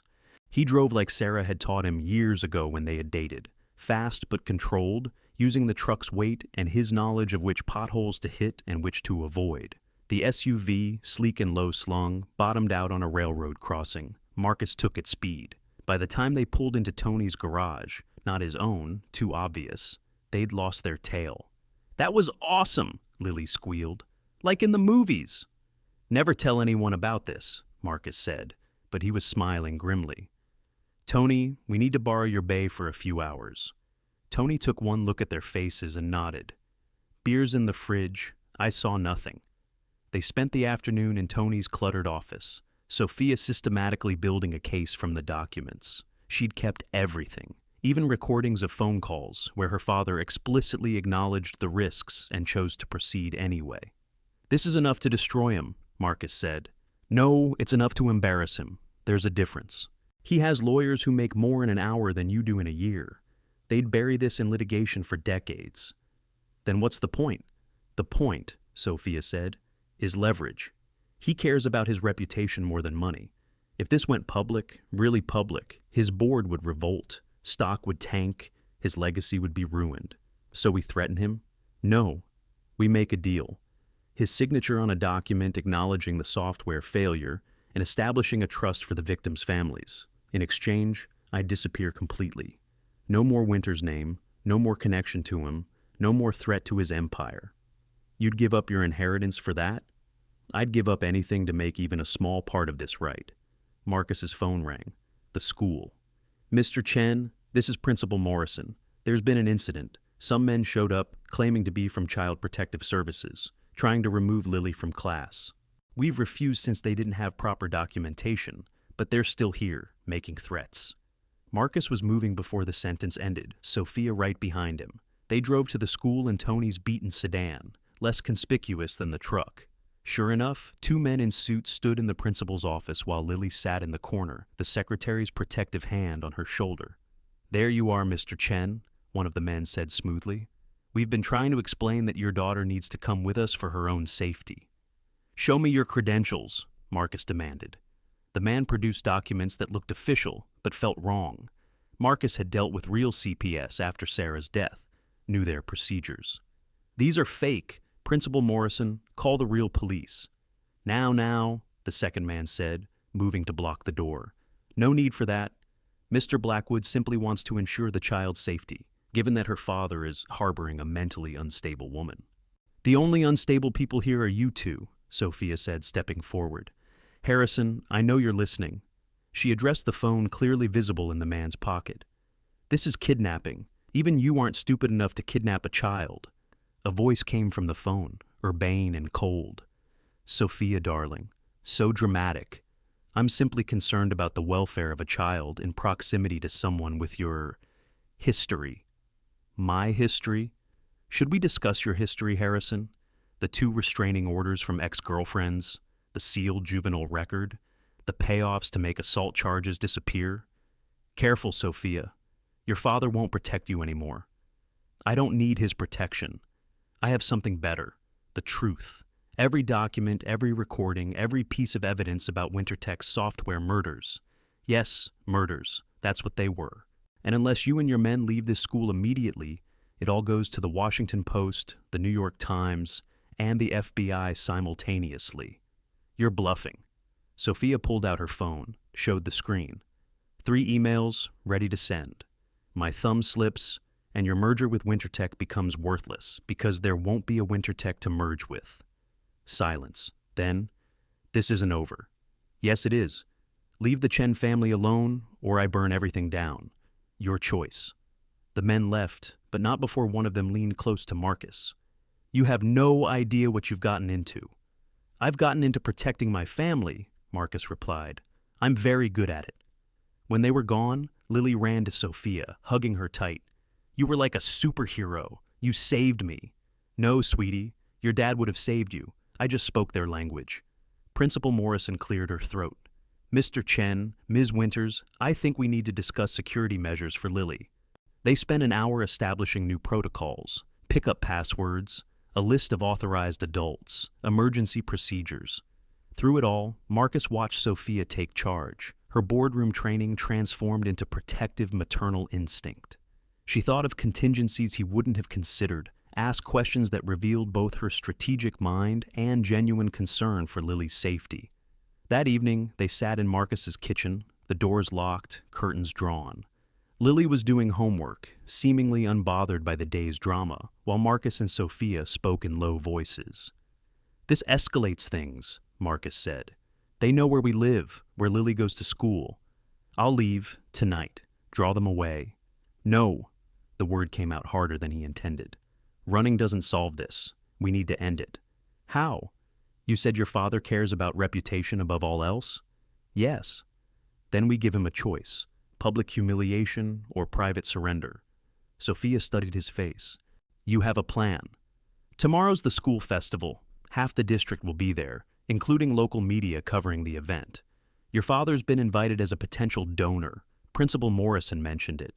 He'll show to maintain his image as a philanthropist. And his disowned daughter will be there too, with 300 pages of evidence and a very public story to tell. Unless he signs your document first. He'll never agree to that. He will if the alternative is watching his daughter hand out copies of his corporate murder confession to every parent and reporter in attendance. Sophia stared at him. "That's diabolical. I fix engines for a living. Sometimes that means knowing exactly which bolt to turn to make the whole thing fall apart. This could backfire spectacularly. Or it could work. Either way, we're not living in fear anymore." That night, they prepared. Sophia wrote her statement, clear, factual, devastating. Marcus made copies at the 24-hour print shop, hundreds of them. Lily, understanding something important was happening, made her own contribution, a drawing of their family, including Sophia, standing together under a tree with the words, "Love is stronger than mean people," in careful first-grade handwriting. "For luck," she said, giving it to Sophia. "It's perfect," Sophia said, tears in her eyes. The next morning came bright and clear, the school festival in full swing by 10 a.m. Booths lined the playground, children ran between games, and parents mingled with forced cheer. Marcus spotted Victoria Pemberton holding court near the bake sale, no doubt gossiping about recent events. Richard Winters arrived at 11, stepping out of a Bentley with an entourage of assistants. He moved through the crowd like visiting royalty, shaking hands, making promises of donations, playing the benevolent billionaire to perfection. He didn't see Sophia until he was standing at the podium, about to give remarks about the importance of education and community investment. She stood at the back of the crowd, visible but not prominent, holding a manila folder thick with documents. Their eyes met across the space. Richard's speech faltered for just a moment before his training kicked in and he continued. But Marcus saw the calculation in his eyes, the quick assessment of threat versus opportunity. The speech ended to polite applause. Richard stepped down, moving through the crowd toward the exit, but Sophia intercepted him near the student art display, Lily's tree painting prominently featured. "Hello, Father." "Sophia." His voice was ice. "I heard you were playing house with the mechanic. How quaint." "I'm not playing anything. I'm living, really living for the first time." "In poverty, dependency, this is what you call living?" "In honesty, in connection, in love." She held up the folder. "And in truth." Harrison Blackwood materialized from the crowd, his hand possessive on Sophia's arm. "There you are, darling. Time to go home." Marcus stepped forward, but Sophia raised her free hand, stopping him. "Harrison, you're touching me without permission. That's assault." "Should I scream?" "Lots of phones recording here today." Blackwood released her, his face darkening. "You've embarrassed us enough." "I haven't even started." She raised her voice slightly, drawing attention. "But I'm willing to end it. Dad, sign this document acknowledging WinterTech's responsibility for the software failures and establishing a $10 million trust for victims' families. In return, I disappear. New name, new life, no connection to you ever again." "You're in no position to make demands," Richard said. "Actually, I am." She opened the folder, revealing the stacked evidence. 300 copies of your smoking gun emails, one for every parent here, or we can handle this quietly. Your choice. People were definitely watching now, phones not so subtly recording. Principal Morrison approached, concerned. "Is everything all right here?" "Perfect," Sophia said brightly. "My father was just about to make a generous donation to the school. Weren't you, Dad?" Richard's jaw clenched. He looked around, at the cameras, the curious faces, his carefully cultivated image hanging by a thread. Then at Marcus and Lily, who'd moved closer, protective and unified. "You'd really do it," he said quietly. "You destroy everything I've built." "I learned from the best," Sophia replied. "You taught me that sometimes you have to burn down the old to build something new. So, what's it going to be? Sign and walk away with your reputation intact, or refuse and explain to everyone here how you killed 3 people for profit?" The silence stretched taut. Then Richard pulled out his phone, called his lawyer. "Send the settlement documents to my location. Yes, the ones we discussed. All of them." Within 15 minutes, papers were produced, signed, witnessed by the principal and 3 teachers who had no idea what they were really seeing. Richard signed with vicious strokes, each one like a knife cut. "There," he said. "Satisfied?" "One more thing," Sophia said. She pulled out another document. "Full emancipation. I'm no longer your daughter, legally or otherwise." "With pleasure," Richard snarled, signing that too. When it was done, he leaned in close. "You're nothing now. Nobody. You'll die in this mediocrity." "Maybe," Sophia said. "But I'll live first. Really live. That's more than you've ever done." Richard left without another word, Blackwood trailing behind after one last venomous look. The crowd dispersed, gossiping wildly about what they'd witnessed. Marcus approached Sophia, who stood trembling now that it was over. "You did it." "We did it," she corrected. then collapsed into his arms, the weight of 28 years of being Richard Winter's daughter finally lifting. Lily ran up, hugging them both. Does this mean Miss Sophie can stay forever now? Marcus looked down at Sophia, still in his arms, her face tear-stained but radiant with freedom. If she wants to. There's nowhere else I'd rather be, Sophia said. They stayed at the festival, really participating now, instead of performing. Sophia helped Lily win a goldfish at the ring toss. Marcus actually smiled when Victoria Pemberton congratulated them on handling that unpleasant business so well. They ate terrible hot dogs and excellent pie, and watched Lily perform in the talent show, singing off-key but with complete confidence. That evening, as they walked home, Lily between them holding both their hands, Marcus asked, "What now? You're officially nobody, according to your father." "Good," Sophia said. "Nobody is a great place to start becoming somebody.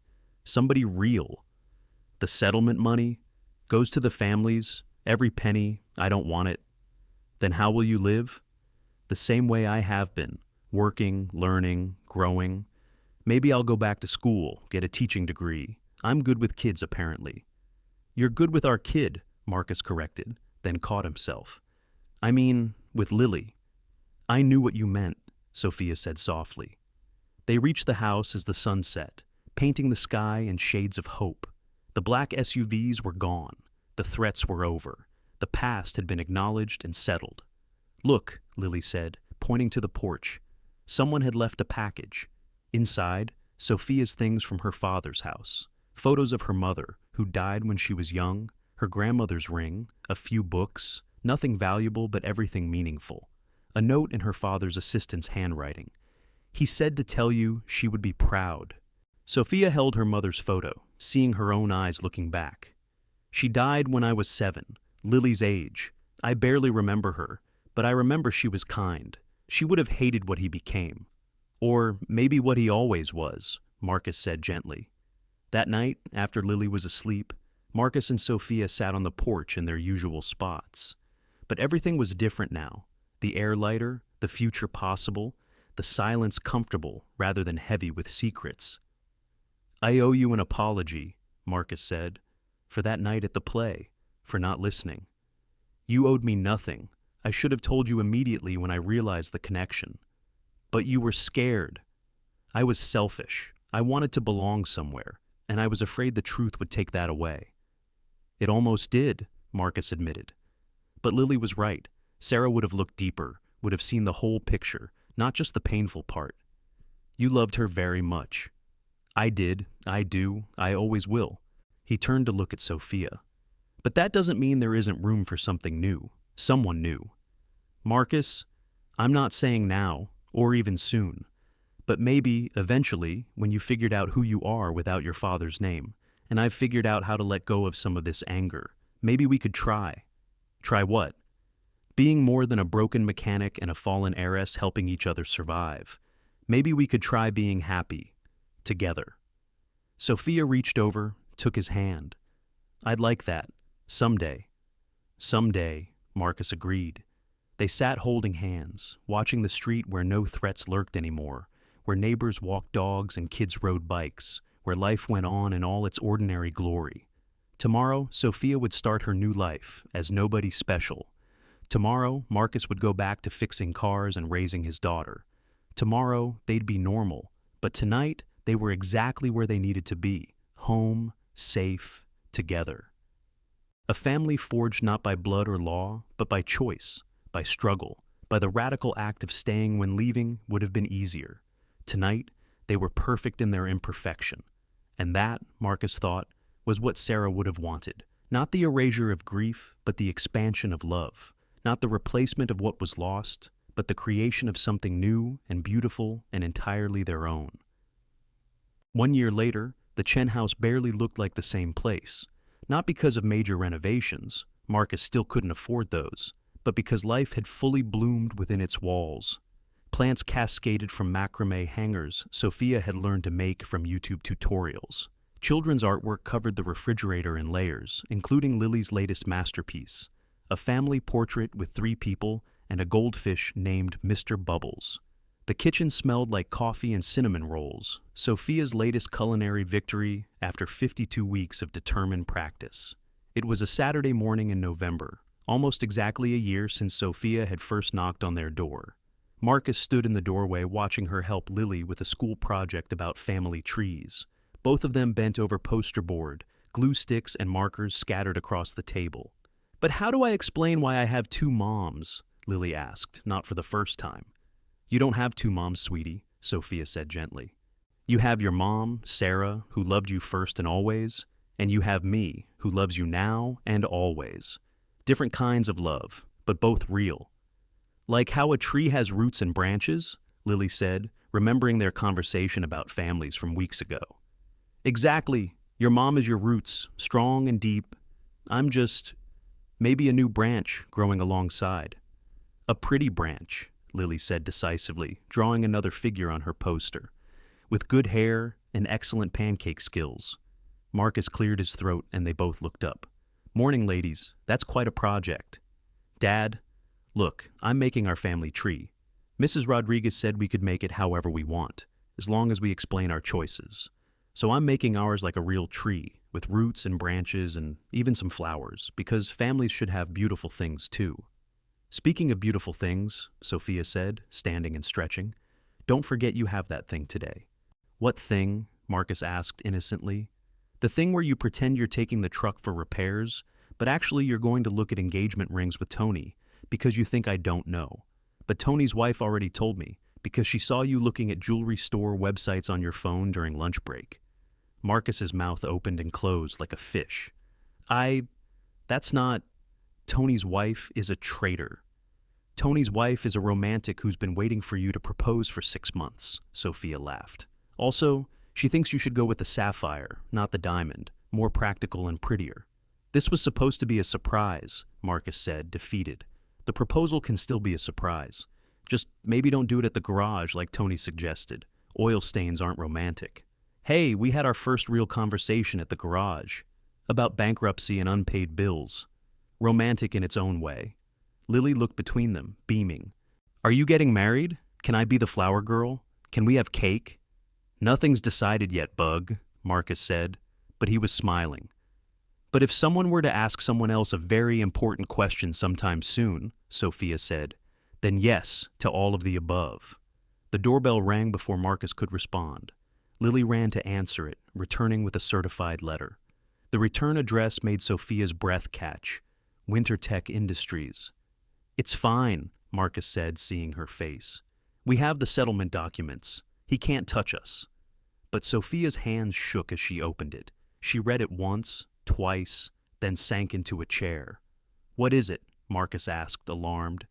"He's dead," she whispered. "My father. Heart attack 3 days ago. This is from the estate lawyers." The letter was brief, clinical. Richard Winters had died at his desk, working late as always. The funeral had been private. And surprisingly, he'd left Sophia something in his will. Not money, but a single item. Her mother's piano, the one he'd sold when she'd refused to marry Blackwood. "He kept it," she said, tears falling. "He told me he sold it, but he kept it." Marcus held her while she cried. Not tears of grief exactly, but something more complex. The loss of any possibility of reconciliation. The weight of complicated love for someone who'd hurt you deeply. The strange freedom that comes with the end of a difficult chapter. "There's more," she said, reading the attached note. "The trust fund he set up after Mom died. He never dissolved it.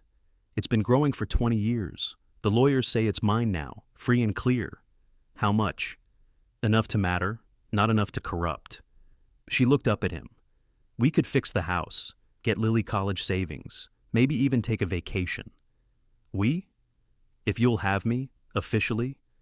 Marcus kissed her, soft and sure. "Is that a proposal?" "Maybe. Is that a yes? Ask me properly and find out." That afternoon, while Lily was at a playdate, Sophia did exactly that. Not with a ring, that would come later, but with words, standing in the kitchen where she'd learned to cook, where she'd found herself. "Marcus Chen," she said, taking his hands, "you gave me shelter when I had none. You gave me purpose when I was lost. You gave me family when I'd forgotten what that meant. You've seen me at my absolute worst and somehow found something worth keeping. I know I'm not Sarah, and I'm not trying to be, but I love you, and I love Lily, and I love this life we've built from broken pieces. Will you marry me? Will you let me be part of your family, officially, permanently, with paperwork and everything?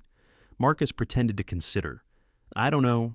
Your pancakes are significantly better, but you still burn toast regularly. Marcus? And you reorganize my tools by size instead of function, which is just wrong. I'm trying to be romantic here. And you use my coffee mug even though you have your own, and you steal all the blankets, and you sing in the shower even worse than Sarah did. Are you going to answer, or just list my flaws? Marcus pulled her close. Yes, of course. Yes, I love your flaws. I love that you try so hard at everything. I love that you've turned Lily into a confident, happy kid who knows she's valued. I love that you made this house feel like home again. Yes, Sophia. Yes to all of it. They were kissing when Lily burst through the door, early from her playdate. Are you doing romance? She asked suspiciously. Because that's gross, but also kinda nice. We're getting married, Sophia told her. Lily shrieked, launching herself at them. Finally! Madison's mom owes me $5. She bet you'd wait another year, but I knew Dad would figure it out soon. You were betting on our relationship? Marcus asked. The whole school was, Mrs. Rodriguez had Christmas in the pool, but I had Thanksgiving, because I know Dad likes to fix things before they get worse. And waiting is like letting an engine problem get worse, right? My daughter, the philosopher, Marcus laughed. They were married 2 weeks later, on Thanksgiving, because Lily insisted on collecting her bet, and because it felt right to make it official on a day about gratitude. The ceremony was small, held in Tony's backyard because his wife insisted, and nobody argued with Tony's wife. Lily was flower girl, ring bearer, and junior officiant, reading a poem she'd written about trees and families, and how love was like good motor oil. It kept everything running smooth. Victoria Pemberton came, bringing an expensive blender and backhanded compliments about how charming everything was. Mrs. Rodriguez cried through the entire ceremony. Tony pretended he had something in his eye when Marcus's vows included thanking him for being the brother he'd never had. But the moment that broke everyone was when Sophia gave Lily her own ring, a simple band with 3 stones. One for the past, Sophia said, kneeling to Lily's level. For your mom who loved you first. One for the present, for the family we are now, and one for the future, for all the adventures we'll have together. I promise to love you, to support you, to embarrass you at school events, and to never, ever make you eat my experimental cooking if it looks too dangerous. I promise to help you with Dad when he's grumpy, Lily said solemnly, and to teach you video games and to not roll my eyes too much when you guys do romance stuff. Even Victoria dabbed at her eyes. The reception was potluck, neighbors bringing casseroles and stories. Someone had hired a DJ who turned out to be the kid from down the street with a laptop and surprising skills. The cake was homemade, slightly lopsided, and perfect. As the sun set, Marcus found Sophia standing alone by Tony's garage, looking at the spot where they had first really talked all those months ago. Regrets? He asked. Never, she said. Well, maybe one. What? I wish she could have met me, the real me, not the performance I used to be. Marcus knew she meant Sarah. She did meet you. How? Through Lily. Every time you make our daughter laugh, that's Sarah's spirit, happy her baby is loved. Every time you stand up for what's right, that's Sarah's courage, passed on. Every time you burn dinner but try again, that's Sarah's determination, living on. She met you in all the ways that matter. You really believe that? I have to. It's the only way the world makes sense, that love doesn't end, it just transforms. They danced then badly to the kid DJ's questionable music choices, while their guests laughed and celebrated around them. Lily danced on Marcus's feet like she had when she was tiny, all 3 of them moving together in a clumsy, perfect circle. Later, after guests had gone and Lily had crashed in Tony's guest room, Marcus and Sophia sat in the backyard, still in their wedding clothes, sharing a beer and the leftover cake. So, Mrs. Chen, Marcus said. What now? Now we live, she said simply. We wake up tomorrow, married. We have breakfast. I'll try not to burn it. You'll go to work. I'll take Lily to school, then go to my classes. She'd enrolled in community college, working toward a teaching degree. We'll have dinner together. We'll help with homework. We'll watch terrible TV. We'll be beautifully, wonderfully ordinary. That sounds perfect. It does, doesn't it? 6 months later, spring arrived with a vengeance of flowers and possibilities. The settlement money from Richard's estate had fixed the roof, updated the kitchen, and created college funds. But the best investment had been the piano, Sophia's mother's piano, now sitting in the living room where the TV used to be. Every evening, Sophia played while Lily sang, and Marcus pretended to read, but really just watched them, his girls, making music in their small house that no longer felt small at all. It was during one of these evenings that Lily asked the question they'd been waiting for. "Can we have a baby?" Sophia's hand stilled on the keys. "That's a big question, sweetheart. Madison's mom is having another baby. She says it's to save her marriage, but that seems like a bad reason. We'd have one for a good reason." "What reason is that?" Marcus asked. "Because we have extra love. It's just sitting around being wasted. A baby could use it." Sophia and Marcus exchanged looks over Lily's head. They'd talked about it, tentatively, carefully. Sophia was young enough. They were stable enough. But was it fair to Lily, to Sarah's memory? "What do you think Mom would say?" Lily asked, as if reading their minds. "My first mom, I mean." Marcus considered lying, making it easier. But Sarah had always insisted on truth. "I think she'd say that love multiplies. It doesn't divide. That there's no limit to how much a heart can hold." "Then we should do it," Lily said decisively. "But can we get a dog first, for practice?" They got the dog, a rescue mutt Lily named Professor Barkington. And 6 months after that, when autumn came around again, Sophia stood in the same doorway where she'd first appeared, holding a pregnancy test with shaking hands. "It's positive," she told Marcus. He dropped the wrench he was holding, oil splattering forgotten. "Really? Really?"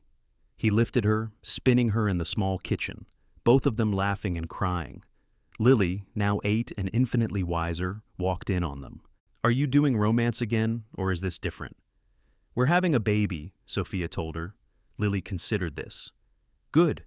I've been preparing Professor Barkington. He's ready for the responsibility." The baby, a boy they named Sam, after Sarah's father, arrived the following spring during a rainstorm that reminded everyone of that first night. Labor was long, difficult, nothing like the textbooks Sophia had studied with characteristic intensity. But when the nurse placed Sam in her arms, when Lily climbed onto the hospital bed to meet her brother, when Marcus looked at his complete family with tears streaming down his face, every second of struggle felt worth it. "He's so small," Lily whispered. "Was I that small?" "Smaller," Marcus said, "but just as perfect."